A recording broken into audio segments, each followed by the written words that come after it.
Tina, I don't know, I wish you were here, I could meet you, but they say and they speak with a little bit of an accent, Southern Delaware, talk at you like this, you know what I mean? Look at that fellow, you say, you've done good without it. Congratulations, Mom. Congratulations. Thank you. Please have a seat. Well,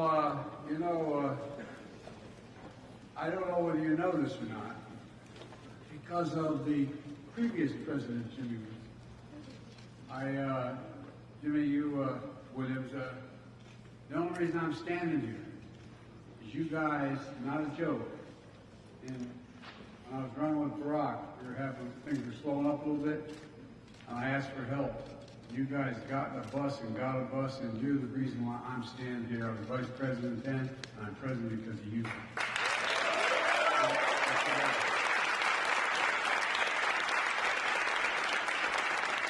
And again, they say, I've told your son, he got good blood. My dad would say. Thank you all very, very much. And it's great to be here with Josh Shapiro. I predict he's going to be one of the best governors in the history of the state.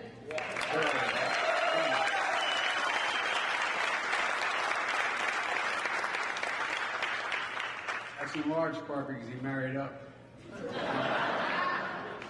And I want to thank Congressman Brendan Boyle for the passport to get in his district. Brendan, you've been a great friend from the time we've been together. Thank you, thank you, thank you. By the way, he now leads the Democratic part of the Budget Committee. He's the guy that's going to determine whether or not my budget gets passed. But, while we couldn't be here, I want to thank Jim Kennedy, who's a good friend, the mayor of Philadelphia, and two great senators, great close friends, Bobby Casey and John Fetterman, who will continue to deliver for the people of Pennsylvania, I believe. John, if you could hear this at all, we're with you, pal. We're with you.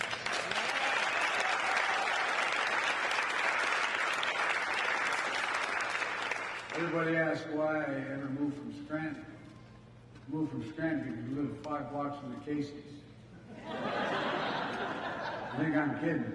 And I knew as long as his dad was around, I'd never be able to be senator or governor of Pennsylvania.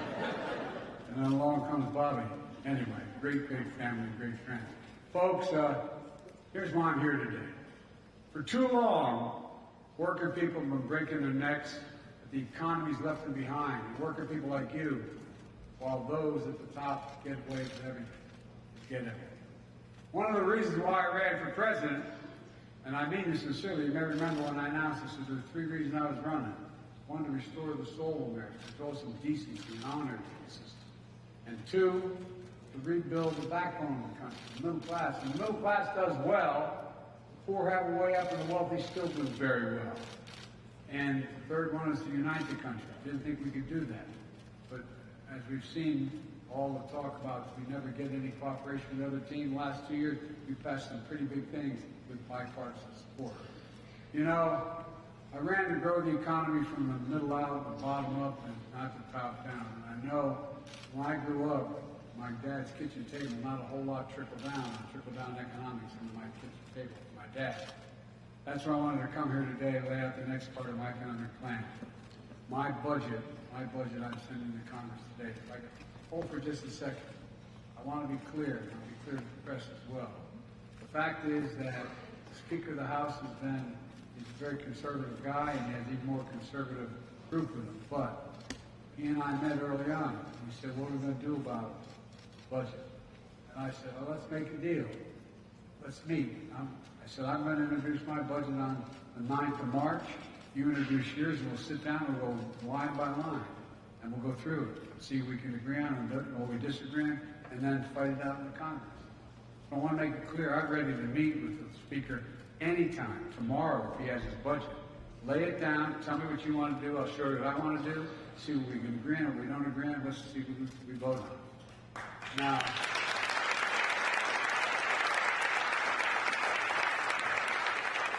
I'm not going to lay out the entire budget. That would take the rest of the day. But it's a detailed budget. But I want to give you the contours of what we're for and how it's in stark contrast to what appears to be what the other TV shows. And my dad had an expression. Someone would come up to my dad and say, let me tell you what I value. My dad would say, no, no. Show me your budget, I'll tell you what you value. No, I'm serious. My expression my dad would do, show me your budget, I will tell you what you value. Well, folks, let me tell you what I value with the budget I'm releasing today. I value everyone having an even shot, not just labor, but small business owners, farmers, so many other people who hold the country together who've been basically invisible for a long time. So at the end of the month, after working like the devil, they just have a little bit more breathing room, my dad would say. After you pay all your bills, you're sitting at a kitchen table writing out the last bill, you have just a little bit of breathing room. So my budget reflects what we can do to lift the burden of hardworking Americans. And there's more than one way to do that.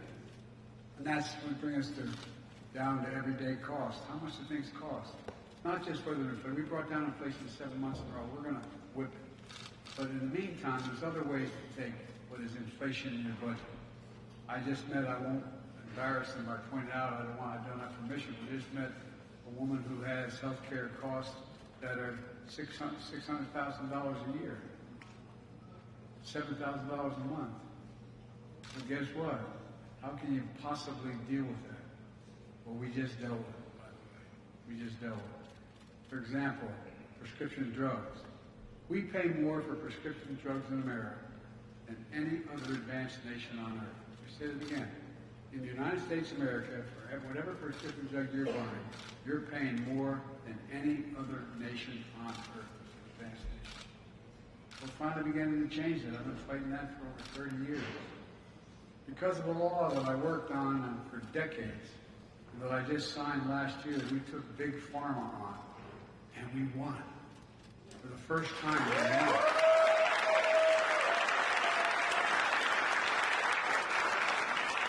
The other teams didn't think that's a good idea. None of them voted for it. They think Big Pharma should be able to make extraordinary profits, exorbitant profits at the expense of the American people. That's not hyperbole, that's a fact. Medicare finally has the power now to negotiate for lower drug prices. And by the way, they've been able to do that at the VA. The VA, they're able to say, we're only going to pay X amount of dollars for this particular drug that, in fact, veterans need. The only actually exempt was Medicaid. They couldn't do it for Medicaid. Now they can. And it's going to lower prices for seniors. But here's the deal. Not only, for example, the woman I just mentioned, by beginning in 2025, she'll not have to pay more than $2,000 a year in total amount for drugs.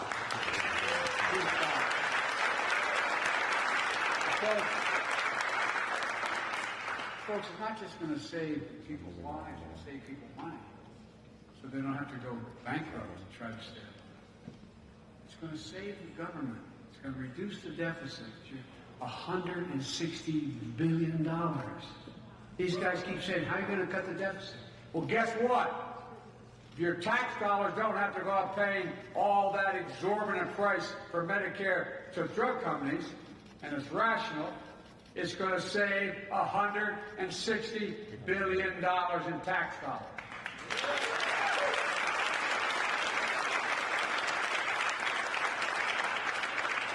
Millions of Americans have diabetes. They need insulin literally to stay alive. Woo! How many people know somebody who needs insulin for their diabetes? Raise your hand. Well, they're paying somewhere between $400 and $700 a month now. Were until last month. Well, guess what? That insulin was invented 100 years ago. Literally 100 years ago. Okay? You know how much it costs to make that insulin? $10. You know how much it costs to make it and package it? $13.50. They charge them the kind of money they charge? And guess what? Guess what? Now we've lowered the cost of the insulin to a maximum $35 a month.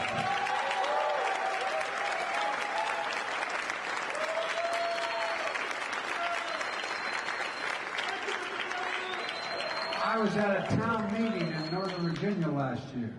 A woman stood up and she was a little embarrassed to speak. She said, I have 2 daughters with diabetes, and I can't afford the insulin. And she talked like that. She said, we have to split it sometimes. Can you imagine looking at your son or daughter and knowing you don't have the money to pay for the insulin to keep them alive and healthy? Not a joke. Talk about being deprived of your dignity. Will God be more? Seniors on Medicare don't have to pay more than $35 a month. And guess what? When not only I thought we should cut it for everybody to $35 a month. But my friends on the other team knocked it out. I didn't have the votes. I lost by a couple votes. Well, guess what? Capping the cost for everybody at $35 a month, especially those 200,000 children with type 1 diabetes. Well, here's what happened. Eli Lilly, one of the world's biggest drug companies, just announced it's capping the cost of insulin at $35 a month. Now, how are the rest of these folks going to charge more than that when you can go to Eli Lilly and buy it for $35 a month? So folks, it's going to save a lot of lives. But also it's going to give parents back the dignity that they've been deprived because they can't take care of their kid for something that's so basic and so important. But again, the MAGA Republicans want to take away the law. One of the things they've announced, they want to do away with the Inflation Reduction Act. Okay, well, we have a difference in budget ideas, man. More than budget ideas, but anyway. By the way, how many people, maybe even some of you know people who stared at the ceiling last night wondering, God forbid, if I get pancreatic cancer, my wife gets breast cancer, something happens, what's going to happen? How are we going to pay the bills? I could tell a story. My dad would probably be mad if I tell him were he alive. We lived in a 3-bedroom split-level home. Nice. I mean, it was a nice home. We were a middle-class family with 4 kids and a grandpa. And the bed, my headboard was against, in the room with myself and my 2 brothers, was against the wall of my dad. My dad was really restless. You could hear it one night. You could hear the bed. And I asked my mom the next morning, what's wrong with Dad? She said, his company said no more health insurance. They weren't going to pay for it. Well, guess what? A lot of people are lying in bed at night wondering what they're going to do. They're going to have to sell the house. What do they have to do if one of them gets really sick? Well, thanks to the American Rescue Plan, which not one single Republican voted for, but I signed the law as soon as I got to office, millions of Americans, or millions more, have enrolled in the Affordable Care Act, saving an additional $800 a year for better coverage at better prices. My budget's going to make those savings permanent.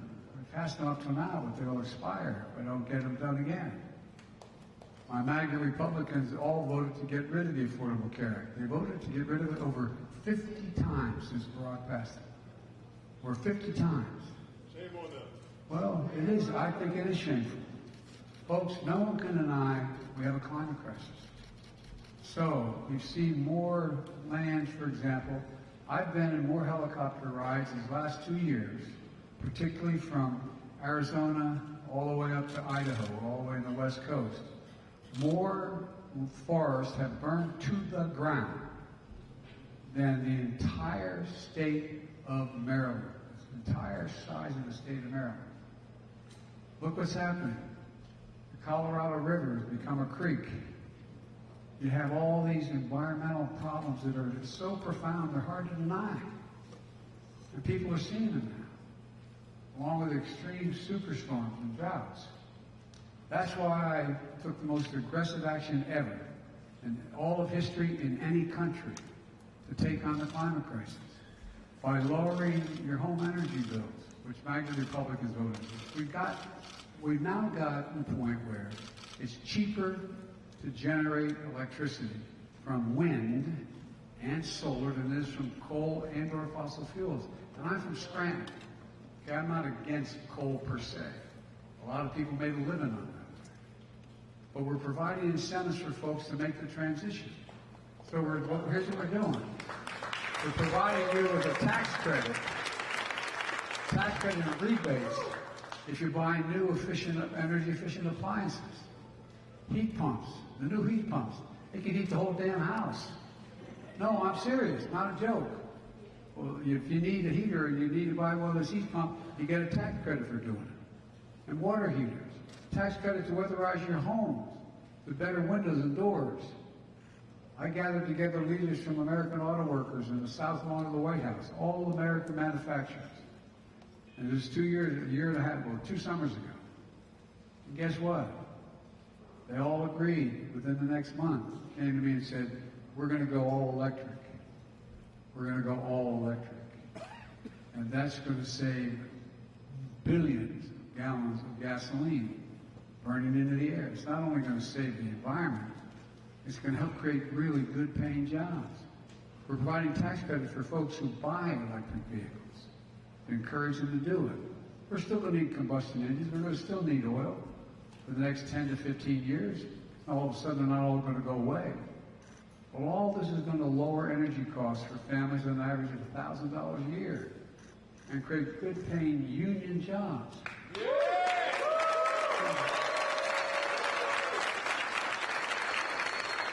Jimmy, I told you I was going to be the most pro-union president in history. I've kept my promise. I've kept my promise. And by the way, when we're talking about the creating jobs, my buddies at the IBEW were the strongest support I had this year. But guess what? They're going to install 500,000 charging stations all across America. And by the way, the things I'm proposing not only lift the burden off of families in America, it's all going to generate economic growth. And that's not all. To support working parents, my budget expands access to affordable child care for millions of families. And it's going to invest in paid family and medical leave, which all of you fought like hell for, so that the U.S. is no longer the only major economy in the world that doesn't have paid leave. Folks, my budget also invests in elder care and home care. How many of you are like I went through with my mom, my dad, as they got older? They wanted to stay in their own home. It was cheaper to stay in their own home than to have to sell everything and have everything on to go into a home. Well, fortunately, I lived close enough and they could move in with me.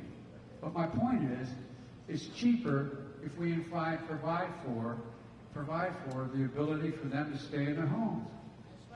It's not only right thing to do, but it's cheaper on the taxpayer.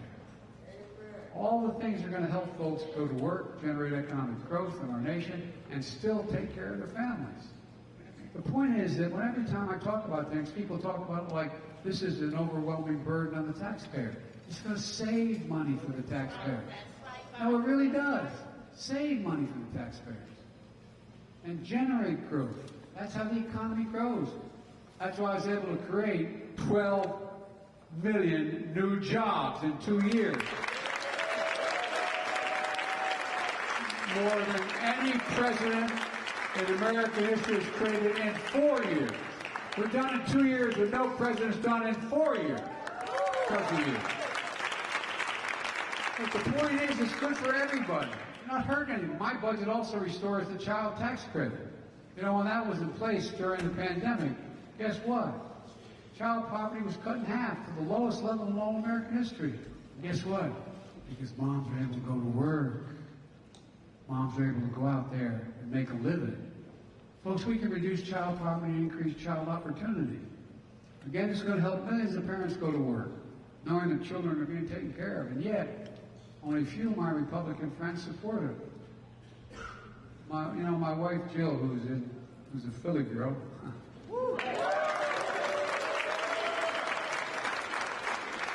If I didn't root like hell for every Philadelphia team, I'd be sleeping alone. Do you think I'm kidding? Jimmy knows my, whoa. Anyway, she's in class today teaching. She has an expression she uses, for real. He said, any country that out-educates us will out-compete us.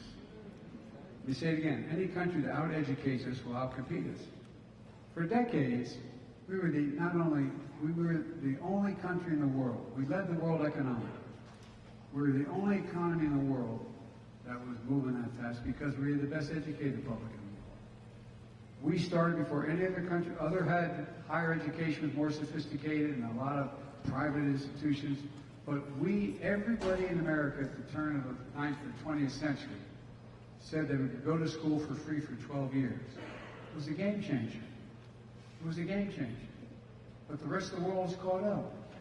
We all know 12 years is not enough to succeed in the second quarter of the 21st century. Seriously, 12 years is not enough. If we want America to have the best educated workforce, we need to invest in preschool. I'm not talking about daycare. I'm talking about school. All the studies have recently shown this is real. Think about it. That, you learn, you've heard all these stories, that if you come from a broken home or where mom or dad has a drug addiction or a real problem or, books in the house, etc., by the time a kid gets to first grade, they will have heard 1 million fewer words spoken. Not different words, just spoken. They're not included. Well, guess what? Studies that children go to preschool, who go 3, 4, 5, 6 years, 3, 4, 5 years old, go to school, not daycare. They increase by nearly 50% the likelihood that they'll finish high school and go on to earn a 2 or 4 year degree no matter what their background is. Because guess what? The brain's still developing. We're still developing. They're exposed to the same thing other kids are exposed to. They grow. We also know that many families struggle to afford college for their children. That's why we have these things called, and somebody may have used them, Pell Grants. For families earning less than $60,000 a year, you can get a Pell Grant to go to college, help them pay for college. For the last 2 years, we've increased Pell Grants by $900. And my budget increases by another $820. Used to be if you went to the University of Penn State or the University of Delaware, I went, state schools, the state paid a significant portion of tuition. They're not anymore. They're not paying it. They're paying some, but not much, because they've cut paying for it. Well, guess what? Try paying for college, even in a state institution where you can commute. It's expensive as hell, especially if you're a couple kids in the family making less than $60,000 a year. So it matters a lot. It matters a lot. The more we educate people, the better chance they have. I mean, everybody's educated is going to succeed, but it's a significantly better opportunity. And the world's getting a hell of a lot more complicated. So I've increased my budget. We increase it now, as I said, we're paying another $820 helping people from families with low incomes. Let's connect students' careers and opportunities starting in high school. We should provide for 2 years of community college. By the way, in school, when you're in your sophomore, junior in high school, you should be able to take credits that allow you to qualify for college credit at a state university or at a community college. People are beginning to do that around the country. Some of the best training in America occurs there. Let's offer every American a path to a good career, whether they go to college or not. Like the path you started here, the first apprenticeship program in the nation, in which students can graduate as a full-time journeyman with an associate's degree.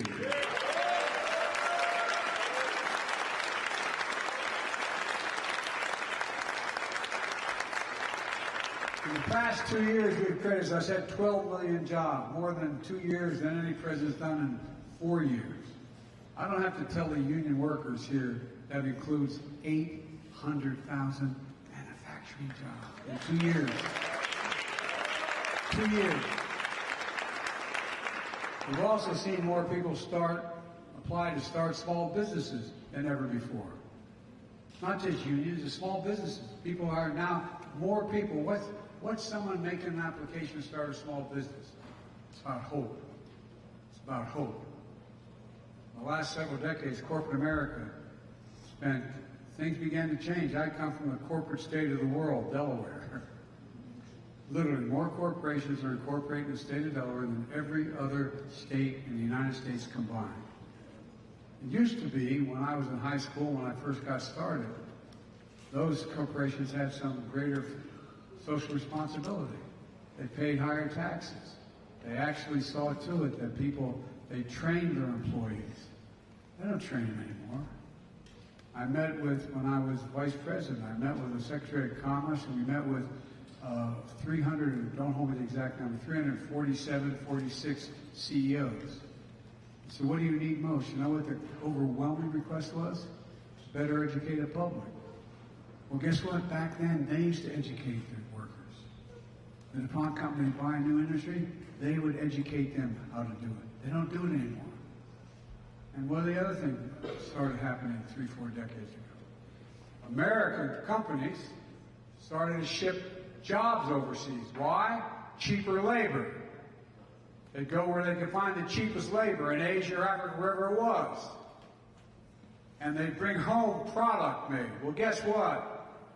We're going to export product and bring jobs home. That's what this is about. I'm not joking. Where is it written?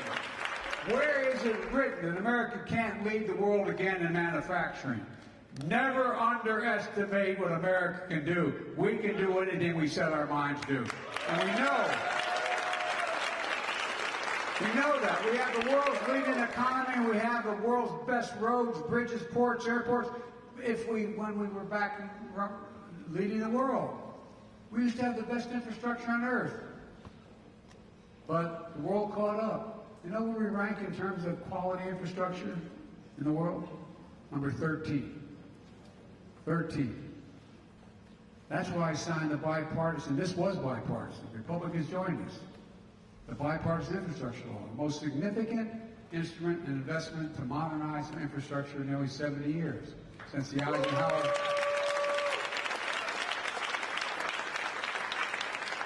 We and you are going to spend $1.2 trillion over 10 years to rebuild the infrastructure in this country. How can you lead the world if you have second-rate ports, highways, drinking water, etc.? Instead of Infrastructure Week, which became a punchline with the last guy, remember every year there's going to be Infrastructure Week? Well, we got Infrastructure Decade.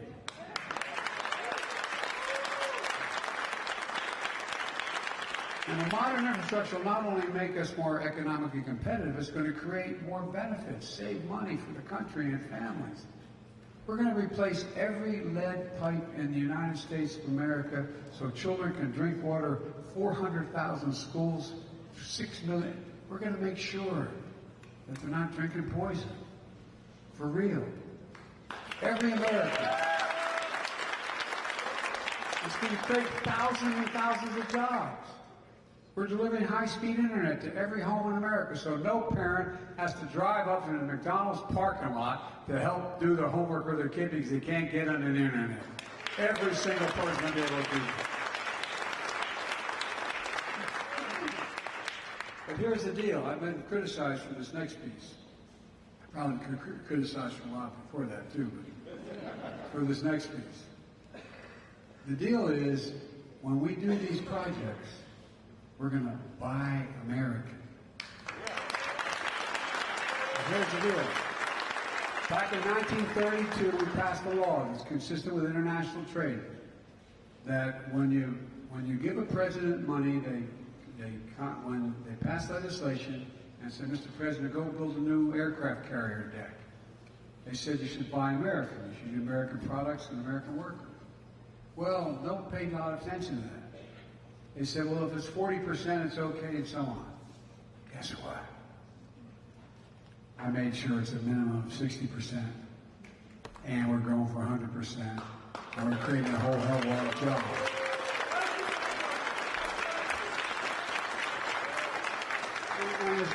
And it's not to hurt any other country. It's not. But think about it. You know, I wonder how many people talked about, quote, the supply chain before the pandemic. Everybody knows what the supply chain is now. Well, guess what? The reason why we stopped making cars for a while, they became so expensive, we lost the supply chain for computer chips. because we invented in America, we miniaturized them, we made them better, and guess what? They went all overseas, in Southeast Asia, other places. So when the pandemic hit them and they had to close down, we had no access to computer chips. You can't make an American automobile without those chips. You can't make a refrigerator without those chips. You can't make a cell phone without those chips, and so on. So, and I've spoken with my European friends, the heads of state, to make it clear to them, we're not trying to deny them anything. But here's what we're going to do. We're going to be at the beginning of the supply chain, not the end of the supply chain. So, folks, so all the construction materials used in federal infrastructure projects could be made in America. Lumber, gas, drywall, glass, fiber optic cables. And on my watch, American roads, bridges, highways, they're going to be made with American products. In addition to that, we need to get back to leading the world in inventing and innovation. Now, we used to spend 2% of our entire gross domestic product on innovation and science. We now do 0.7%. What I proposed was the thing called the Chips and Science Act, to make sure America leads the world in innovation, especially in manufacturing those semiconductors. These are those small computer chips the size of the tip of my little finger that power everyday lives. Cell phones, automobiles, refrigerators, artificial intelligence, so on. America invented these chips. We made them faster, smaller, more powerful. We used to provide 40% of them to the world. Now, today, we're down to 10%. Today's automobiles need 3,000 of those chips. But American automakers couldn't make enough cars because there weren't enough chips available. That's why, remember, the price of cars skyrocketed and they shut down assembly lines? So we did everything from refrigerators to cell phones. We can never let that happen again. Since I've been president, we've already seen companies commit from around the world, from South Korea to in the United States. Companies committed $300 billion to build chip factories all across America. $300 billion. From New York to Ohio to Arizona, and Ohio outside of Columbus. I've referred to it as the Field of Dreams. Intel came to me and said they wanted to invest. They're going to invest $20 billion. It's already started. Build 2 chip fabs, they call factories. Well, guess what? It's going to create 12,000 jobs. Excuse me. Yeah, I think it's 12,000 jobs. 7,000 of them are going to be construction jobs. And the rest are going to be jobs working in those factories. You know what they're going to happen to those working in those factories? You don't need a college degree to work in those factories. The average salary is going to be $130,000 a year. So, folks, but my budget's about more than chips. It's about science as well. Like I said, we used to do 2% of our gross domestic product. We're doing research and development. Today, it's now less than, we're getting closer to 1%, but it's less than 1%. We used to rank #1 in the world in research and development. You know what we rank now? Number 9. China was number 8 a decade ago. Guess what? They're now number 2. Number 2. This new law in my budget will deliver funding to help us lead the world again.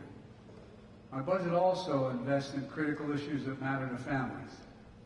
Increasing the supply of affordable housing, lower rental costs, and make it easier to buy a home. All of which will generate economic growth and prosperity. I said to my introducer, he said, I bought a small home and I worked on it. I said, guess what? That's how every middle-class family came to be. Why? Because you build equity in that home. And after 2 years, 5 years, 10 years, you may have $10,000, $20,000, $30,000 in equity. You can borrow against it to send a kid to school. You can borrow against it to do a lot of things. And so, folks, look. MAGA Republicans are calling for defunding the police departments and defunding the FBI now. That's a good one. I like that one. Well, guess what?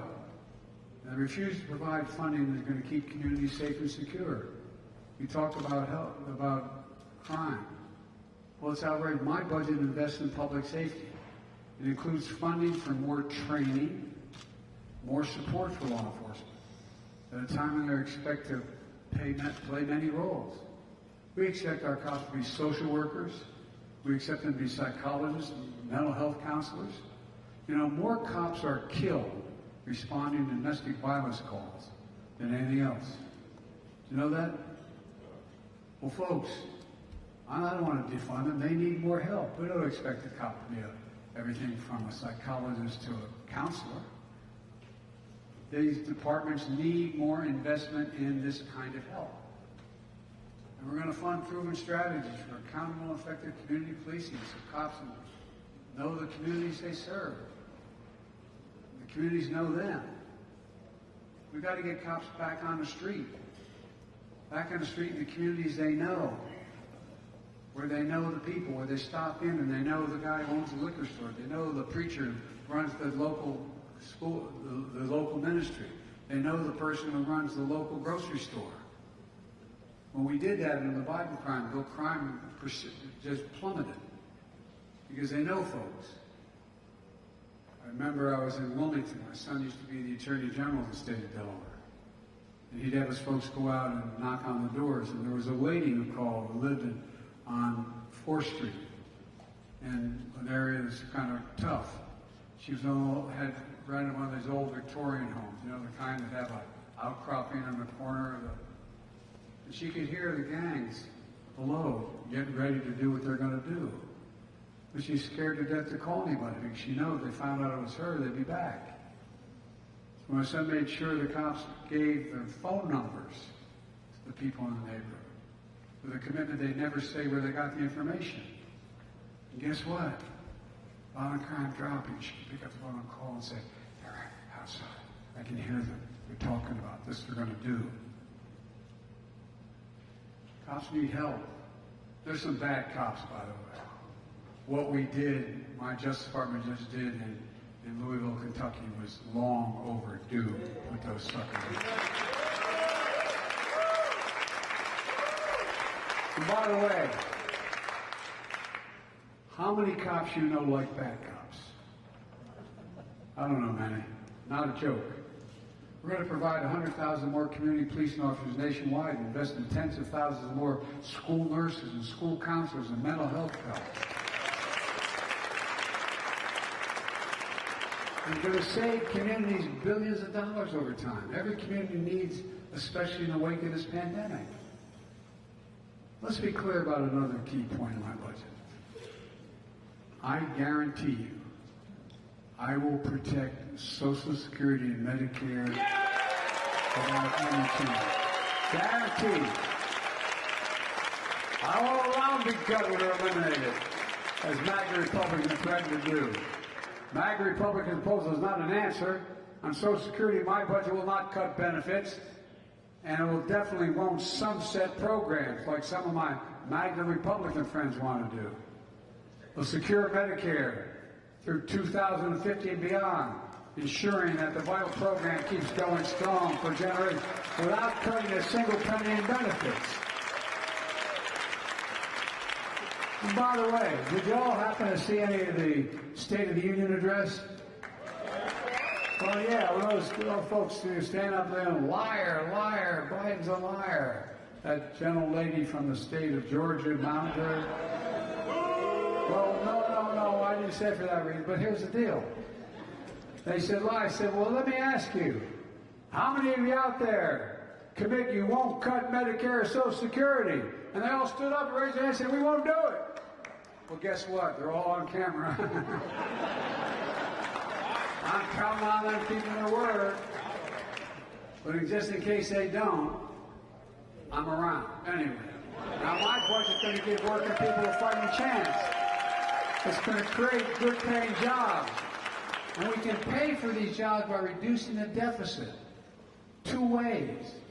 Like, for example, cutting $160 billion in Medicare expenses. One. But we also have to ask the wealthiest and biggest corporations to begin to pay their fair share.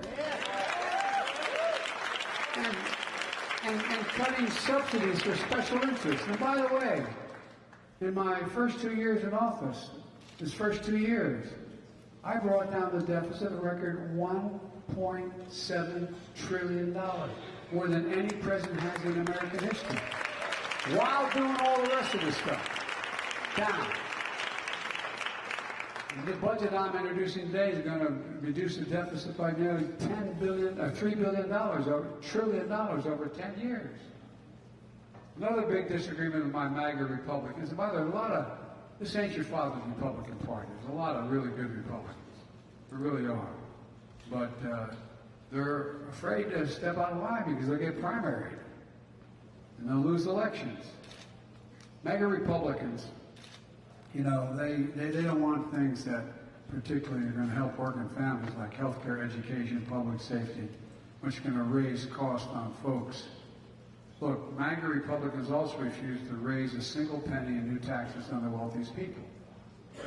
So now let me ask you for it. I mean it sincerely. You don't have to if you feel self-conscious about it. But raise your hand. Anybody who thinks our present federal tax system is fair, raise your hand. No, I'm not joking. People making $400,000, you don't think it's fair.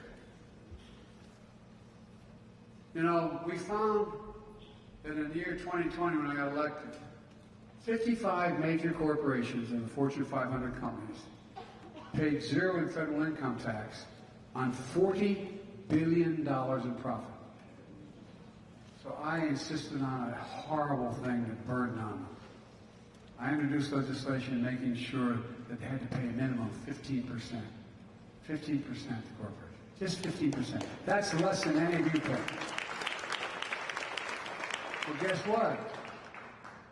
We did those things to grow the economy, create jobs, and give working class folks a fighting chance. That paid for everything and still allowed me to reduce the deficit. Just begin to pay your fair share. That's why I'm fighting for another proposal. When I got elected, there were roughly, don't hold me the exact number because it varies, around 650 billionaires in America. Now there's over 1,000. You know what the average tax they pay, federal tax? 3%. T-H-R-E-E, 3%.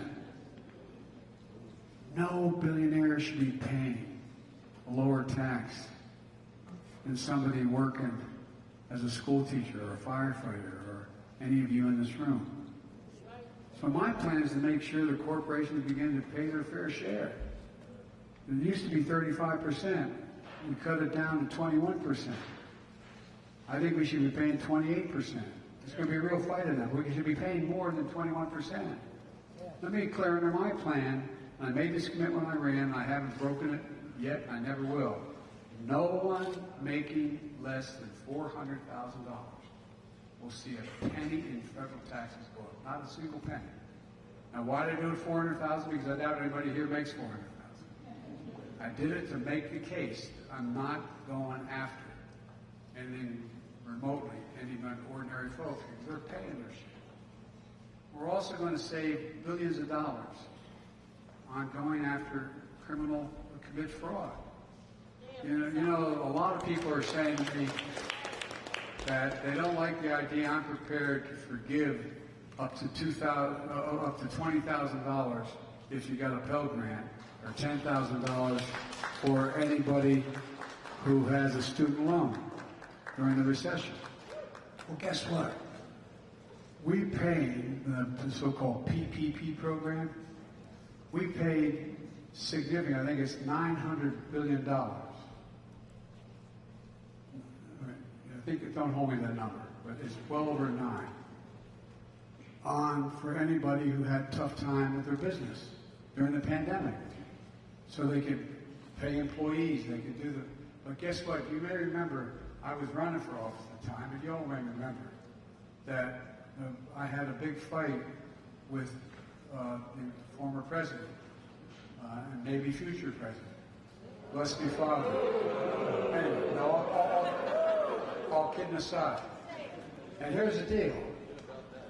What happened was, the folks who are really going after me for trying to, and by the way, 90% of all the debt forgiveness for student loans will go to, under my plan, 90% will go to families making under $75,000 a year. Okay?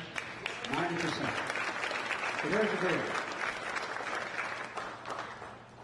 The PPP program forgave a lot more, and I'm not suggesting it shouldn't, but the big fight you may remember going on was, what happened was, our good friend, the former president, decided all the inspectors general, the guys who watch everything. I did a major program under Barack Obama. He asked me to dealing with the deficit reduction plan and went on. And guess what?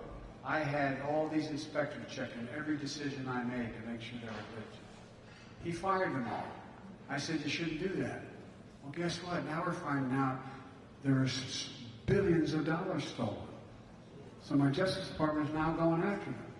We're doubling down on prosecuting criminals who stole relief money meant to keep workers and small businesses afloat during the pandemic.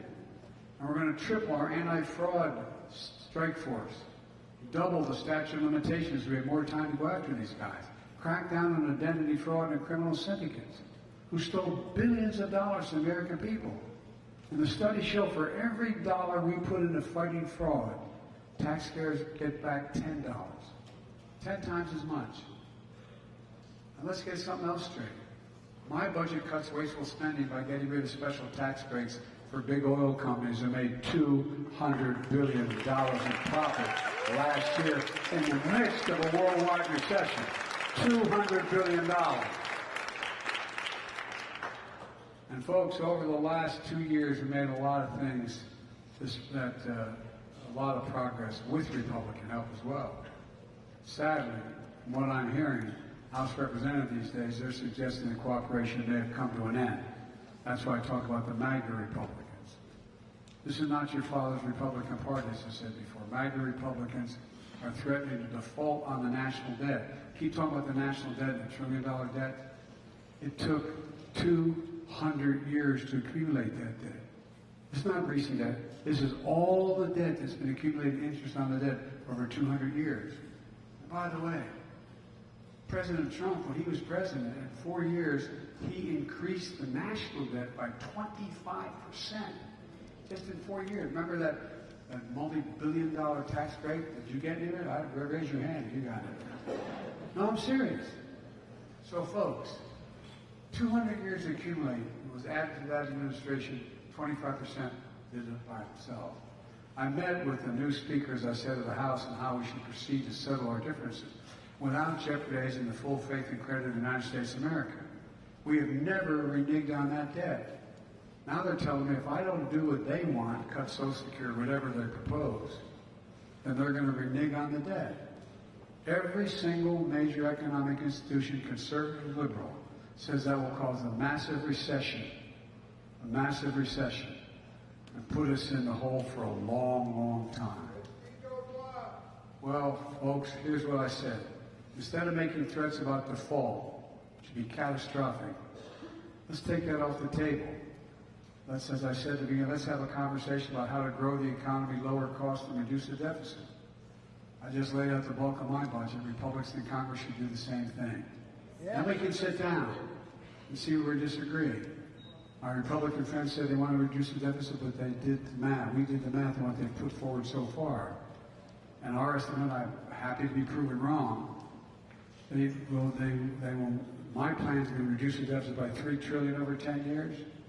Based on what we know so far about their plan, it's going to explode the deficit by more than $3 trillion over the next 10 years. If I'm wrong, show me. I want to cut taxes. They want to cut taxes for the wealthy and large corporations. Take away the power we just gave Medicare to negotiate lower drug prices. Look, and that would, as I said, would cut the deficit significantly, $160 billion, just by doing that. And if they say they want to cut the deficit, but their plans would explode the deficit, how are they going to make the math work? What are they going to cut? As I said, in the State of the Union, you may have seen the back and forth of the MAGA Republicans and me. Through their shouting and unruliness, they seem to say they're not going to cut Social Security and Medicare. Well, like I said, well, what about Medicaid? What about the Affordable Care Act? What about veterans' benefits? What about law enforcement? What about aid to rural communities? What about support for our military? What will they make, how do they make these numbers add up? Here's the deal. If MAGA Republicans in Congress try to repeal the Affordable Care Act, Social Security, Medicare, Medicaid, I'm not going to let them. Folks, we haven't even talked about my budget for national security or intelligence and foreign policy communities. My budget makes robust investments in our military and defense. Let's see what the MAGA Republicans propose. And let's be clear where I stand. I'll not allow the cuts, the needs of the intelligence community or our military to help keep us safe. We're the greatest fighting force in the history of the world. And I'll not let the Republicans diminish our capacity to cut the benefits to our servicemen, their veterans, and their families. So, going on too long, and I apologize. Let me say this one more time. The MAGA Republicans are using the threat of default for the first time in history. They're risking America's health and security. It's dangerous. So let me close with this. My budget is about investing in America and all of America, including places and people and folks who've been forgotten. Amid the economic upheaval of the past 4 decades, too many people have been left behind or treated like they're invisible. Not anymore. I promise you, I see you. We've got work to do, but we made a lot of progress in the first 2 years. And families across the country are starting to breathe a little easier.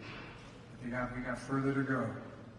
And I can honestly say, I have never been more optimistic about America's future than I am today. I mean that sincerely. As you can tell, I've only been around a few years. Like 400. Folks, let me conclude by saying, we just have to remember who we are. We're the United States of America. There's nothing beyond our capacity. I mean it. Nothing beyond our capacity if we do it together. So God bless you all, and may God protect our troops. Thank you, thank you, thank you.